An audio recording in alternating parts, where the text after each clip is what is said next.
बिस्मिल्लाहिर्रहमानिर्रहीम। अस्सलाम वालेकुम नाज़रीन, आप यूट्यूब चैनल देख रहे हैं। मैं इमरान खान हूं। नाज़रीन, इमरान खान वो वाहिद आदमी है मौजूदा सियासतदानों में जिसपे जितनी सख्ती हो रही है वो उतना ही मजबूत होकर खड़ा हो जाता, उतना ही जोरदार जवाब देता है।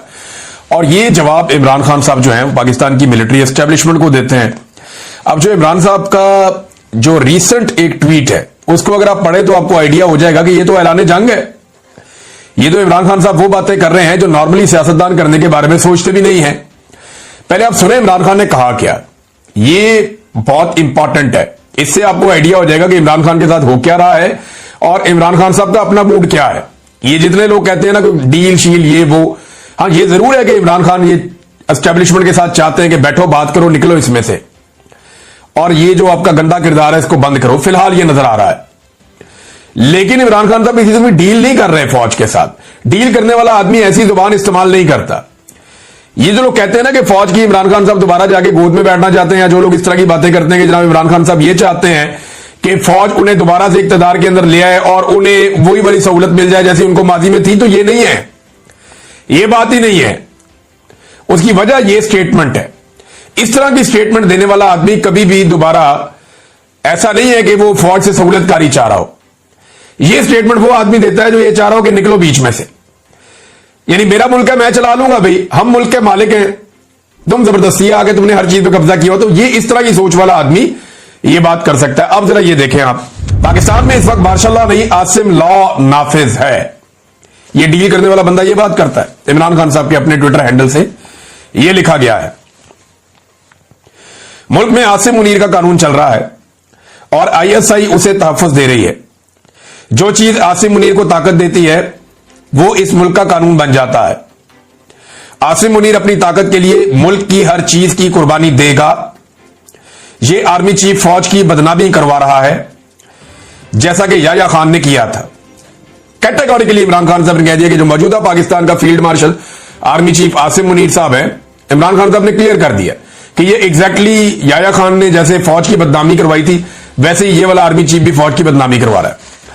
इस वक्त सेनेट, कौमी असेंबली, वजीर आजम, सदर सब गैर कानूनी है।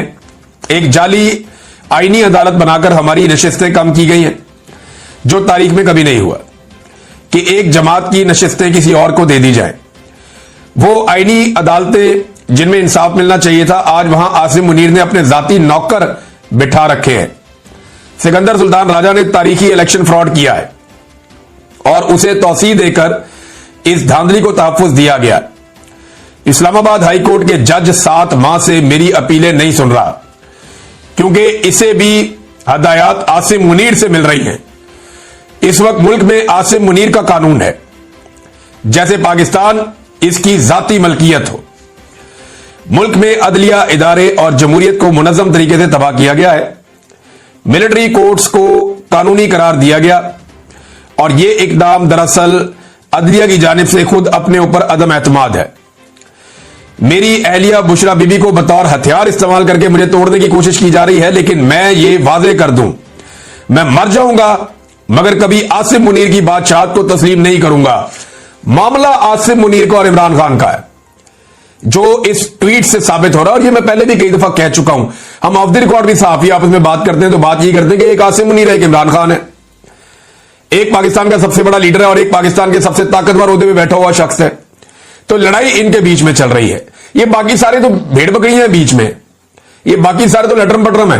ना नवाज शरीफ कुछ बेचता है, ना आसिफ जरदारी के पल्ले कख है। शहबाज शरीफ तो वैसे ही इमरान खान ने का अर्दली है। मरियम नवाज ना 3 में ना 13 में, बिलावल बेचारा कहीं गिनती भी नहीं आता। तो ये सारे फारिग हैं। लड़ाई असल में आसिम मुनीर और इमरान खान की है। ये इमरान खान साहब ने आज इस ट्वीट के अंदर इसको क्लियर कर दिया। उन्होंने कहा कि मर जाऊंगा मगर कभी आसिम मुनीर की बादशाहत को तस्लीम नहीं करूंगा। यह एक कब्जा ग्रुप है जिसने मुल्क पर जबरदस्ती कब्जा कर रखा है। इस वक्त पाकिस्तान में डाकू डफर अलायंस मुकम्मल तौर पर काबिज है। 26वीं तरमीम से जजों की खुद मुख्तारी मुकम्मल तौर पर खत्म कर दी गई है। जजेस के अहकामात की कोई औकात नहीं रह गई। एक पुलिस वाला भी जज के अहकामात को हवा में उड़ा देता है। आज दौरान कार्रवाई जज साहब ने बाहर गेट पर मुंतजिर मेरी फैमिली को अंदर बुलाने का हुक्म दिया और बारहा कार्रवाई रुकवाई भी, मगर मेरी फैमिली को अंदर नहीं लाया गया। इसका मतलब है कि पुलिस एहलकार के सामने जज के अहकामात की कोई वक़्त नहीं है। हमारा इंसाफ का निजाम मुकम्मल तौर पर दफन हो चुका है। मुल्क इस वक्त तबाह होता है जब नाअहल शख्स को उस पर बिठाया जाए, कुर्सी पर बिठाया जाए, मुल्क पर बिठाया जाए। आसिम मुनीर मुल्क और मोहसिन नकवी क्रिकेट संभाल कर बैठ गया है। इनकी अहलियत क्या है? मोहसिन नकवी की वजह से आज हमारी टेस्ट टीम 9वें नंबर पर पहुंच चुकी है। जब इस तरह के नाअहल लोग बिठाए जाएंगे तो खेलों समेत हर शोबे का यही हाल होगा। ऊपर से मोहसिन नकवी साहब के बड़े बड़े स्कैंडल्स मीडिया ला रहा है जनाब, वो बता रहा है कोई कि पीसीबी में इतना पैसा उड़ा दिया, ये फलां जगह में इतना पैसा उड़ा दिया, इनके खर्चों पे अल्ले तल्लों पे इतना पैसा लग गया, फलां फलां होटलों में जाके ठहरते रहे, वहां इतना पैसा लग गया। तो जो बंदे मिलियन बिलियन में पाकिस्तानियों को पढ़ते हैं, उन्होंने देखे पाकिस्तान का हाल क्या कर दिया। फिर वो ये कहते हैं जब नाअहल लोग ओहदों पर काबिज कर दिए जाए तो ये बहुत खतरनाक होता है कि किसी को बगैर अहलियत सिर्फ ताकत के जोर पर इदारों पर मुसल्लत कर दिया जाए। मुझ पर टॉर्चर बहुत बढ़ा दिया गया है। मुझे 22 घंटे सेल में कैद तन्हाई में रखा जाता है। मैं आपको पहले भी बता चुका हूं और ये कानून है, सिर्फ पाकिस्तान में नहीं, आलमी सतह पे भी। अगर किसी को कैद तन्हाई में डाला जाता है तो ये अदालत के अहकामात में हो सकता है, क्योंकि कैद तन्हाई आज खुद एक सजा है। तनहा किसी बंदे को या कैदी को रखना ये एक बड़ी खौफनाक सजा होती है और ये सजा किसी अदालत के हुक्म के बगैर नहीं दी जा सकती, जो अदालत की इंफॉर्मेशन से बाहर इमरान खान साहब को दी जा रही है। वो ये कहते हैं कि 22 घंटे मेरे सेल में कैद तन्हाई में रखा जाता है, किताबें नहीं दी जा रही, हालात हादरा से बेखबर रखने के लिए ना ही अखबार दिया जा रहा है और ना ही टीवी देखने की इजाजत है। यह ना सिर्फ मकामी बल्कि आलमी इंसानी हकूक की बदतरीन पामाली है।